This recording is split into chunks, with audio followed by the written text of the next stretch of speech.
শাকিব খানের কাজ আমাকে মুগ্ধ করে, বললেন পূজা চেরি। চিত্রনায়িকা পূজা চেরি অভিনয় জীবনে পা দেওয়ার পরপরই ৩ সিনেমা পোড়ামন 2, দহন ও নূরজাহান দিয়ে টাইমলাইটে আসেন চিত্রনায়িকা পূজা চেরি। বর্তমানে টলিউডের সম্ভাবনাময় নায়িকাদের একজন পূজা। এবছরও তার একটি ছবি মুক্তি পেয়েছে, 2টি ছবি মুক্তির অপেক্ষায়।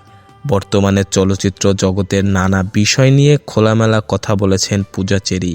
তার কাছে জানতে চাওয়া হয়, এখন যারা কাজ করছেন তাদের মধ্যে আপনার কাছে কাদের কাজ ভালো লাগে? জবাবে পূজা চেরি বলেন, কম বেশি সবার কাজই ভালো লাগে।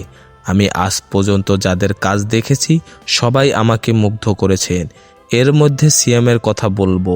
যদি শাকিব খানের কথা বলি তাও বলতে পারি, শাকিব খান তো আর নতুন নন।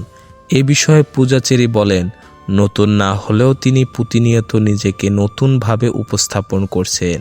রীতিমতো একের পর এক চমক দিচ্ছেন।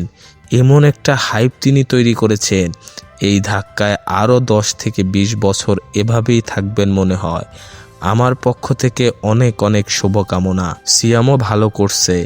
এর বাইরে আদর আজাদ, শরীফুল রাজ খুব ভালো কাজ করছেন। এখনকার অন্য নায়করাও কম বেশি ভালো করে চলছেন। সত্যি বলতে ইন্ডাস্ট্রির সবাই অনেক ভালো ভালো কাজ করছেন। বিনোদন জগতের সকল আপডেট পেতে আমাদের ইউটিউব চ্যানেলটি সাবস্ক্রাইব এবং ফেসবুক পেজটি ফলো দিয়ে লাইক, কমেন্ট, শেয়ার করে আমাদের সাথে যুক্ত থাকুন। ধন্যবাদ।